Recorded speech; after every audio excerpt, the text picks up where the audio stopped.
प्यारे बच्चों नमस्कार। तो ये नहीं पूछा जाएगा कि कैसे हैं आप लोग, और आज आप पूछिए कि कैसे हैं आप लोग, है ना।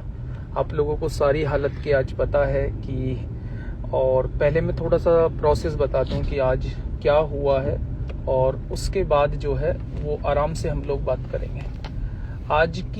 आज जो है वो 31 तारीख है, और 31 तारीख में हम लोगों का तय हुआ था कि सभी टीचर्स जो है वो शांति से जाएंगे, सारे टीचर्स इकट्ठा होंगे और डीओपीटी में जाके अपनी बातों को रखेंगे और वहां उनसे जवाब मांगेंगे। इससे ज्यादा कुछ नहीं, ना कोई धरना प्रदर्शन, ना कोई कुछ। बच्चों से क्लियरली मना कर दिया गया था कि कोई भी बच्चा यहाँ ना पहुंचे, और टीचर्स बहुत शांति से जाएंगे। और वो टीचर्स जाएंगे जो बच्चों के भविष्य बनाने का काम करते हैं, वो टीचर्स जाएंगे। तो यहाँ पे पहुंचने के बाद यहाँ पे आराम से ही पहुंच के पहले तो गए थे आराम से, हाँ पहले तो मतलब बिना कुछ सुने ही पुलिस बल आ गया और लाठी चार्ज नहीं, पहले तो सारे टीचर्स इकट्ठा हुए। सारे टीचर्स जब जा रहे थे तो उन्होंने हम लोगों को रोक लिया। काफी देर तक उन्होंने हमें बातों में लगाए रखा कि हम लोग आगे बात करते हैं, ये करते हैं, वो करते हैं। मतलब उन्होंने 3-4 मिनट 5 मिनट जो है सबके खर्च किए, और इतने में ही पुलिस फोर्स, भारी पुलिस फोर्स आ गई वहां पे, और सब पे उन्होंने बिना कुछ सोचे, बिना कुछ समझे सब पे लाठियां चार्ज कर दी। जो उनके पास पकड़ में आए उनको उन्होंने गाड़ी में बैठा लिया, और मतलब बदसलूकी से उन्हें गाड़ी में बिठाया गया। भगते भगते में किसी के डंडे मारे गए, आगे बढ़ के किसी को घसीटा गया, किसी के साथ कुछ किया गया। वहां से फिर दूसरी गाड़ी बुलाई गई, जो लोग भग रहे थे उनके आगे जाके गाड़ी लगाई गई, उन पे लाठी डंडे चलाए गए।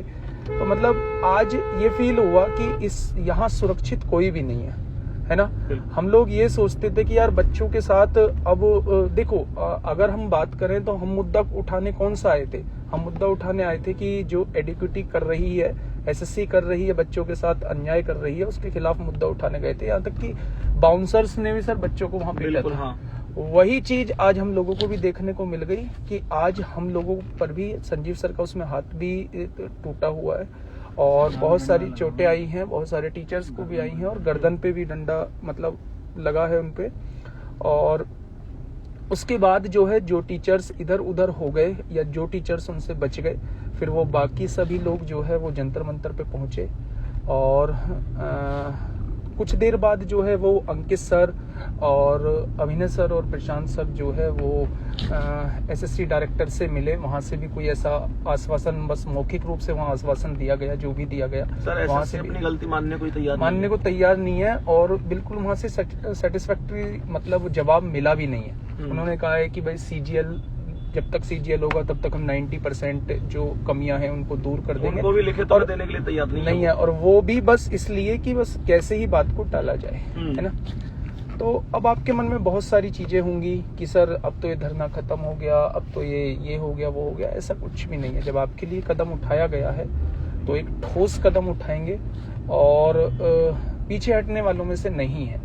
लेकिन जहां जंतर मंतर पे प्रोटेस्ट चल रहा था, वहां की गाइडलाइंस हैं, सुप्रीम कोर्ट की गाइडलाइंस है कि आप 5 बजे तक केवल वहां बैठ सकते हैं। 5 बजे के बाद आप वहां नहीं बैठ सकते। हम लोगों के पास वहां की परमिशन भी नहीं थी।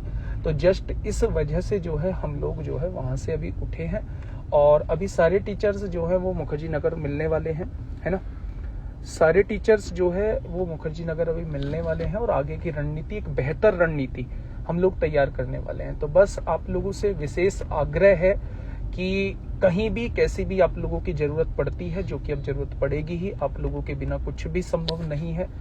तो आप लोग भारी ये बिना सोचे, अब आपको ये सोचना है कि यार देश का भविष्य जो है ना वो खतरे में है ना।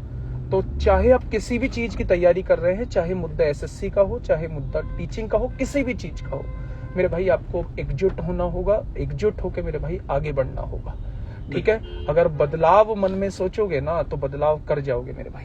बस मैं यही कहूंगा। बाकी संदीप सर अब आपसे बात करेंगे। संदीप सर। और भाई उसके अलावा कोई ऑप्शन भी नहीं है। आप लोग देखो कि टीचर, देश का टीचर, केवल जो बच्चों की एक जायज समस्या को लेके वहां पे पहुंचा है। आप लोग देखो उसके साथ क्या हुआ है आज। आपने वीडियो देखी होंगी, आपने देखा होगा कि टीचर के साथ कैसी बदसलूकी की गई है। जो उनके हाथ आ गए उनको बस में बिठा के ले गए, और कुछ टीचर मतलब दौड़ा दौड़ा कर डंडे बजाए थे टीचरों में। उसके बाद हम लोग वहां पहुंचे। मेरे प्यारे दोस्त, एक बात बस इतना कहूंगा, बाकी बात तो राहुल सर ने बता दी है। आपके लिए अगर आगे बढ़ के आए ना, तो मेरे प्यारे दोस्त इस जान से बढ़कर कुछ नहीं है। आपके लिए पूरी जान लगा देंगे। अगर इस मुहिम में पूरी मतलब जितना भी आप लोगों के लिए होगा ना, बस जब आपकी जरूरत पड़े तो आप पीछे मत हटना, क्योंकि आपकी सपोर्ट आज तक मिलती आई है। आप लोगों की वजह से ही टीचर बने थे हम, आप लोगों की वजह से ही आगे बढ़े थे। और आप लोगों के लिए जितना हो पाएगा, क्या लगता है प्रशासन को कि हमारे कुछ लोगों को गिरफ्तार करके वो चीजों को तोड़ देंगे? मेरे दोस्त, अगर एक आदमी को गिरफ्तार करेंगे तो 4 आदमी तैयार होंगे, लेकिन चीजों को बैलेंस किया जाएगा। ऐसा बिल्कुल नहीं है कि अगर कोई ये सोच रहा हो कि भाई इनके मन की धारणा को तोड़ देंगे, इनके मन के विचारों को तोड़ देंगे और जितना अत्याचार विद्यार्थी पर करना होगा उतना अत्याचार करेंगे। अगर एक विद्यार्थी पर अत्याचार होगा तो एक शिक्षक कभी भी खुश नहीं रह सकता। और अगर इस देश का शिक्षक सड़क पर उतरेगा तो फिर घमासान होगा, सर्वनाश होगा। आप जानते हो, हमने बड़ी विनम्रता के साथ वहां पर पक्ष रखा था। हमने केवल एक बात बोली थी कि भाई हमें अपनी मर्जी से केवल 4 लोगों को, वो भी सभी टीचर्स को नहीं, केवल 4 लोगों को आप अंदर ले जाकर मतलब मिला दीजिए चेयरमैन से, और आराम से विनम्रता से अपनी परेशानी रखेंगे। आप लोग सोचो ये परेशानी नहीं है, बच्चे का सेंटर 800 किलोमीटर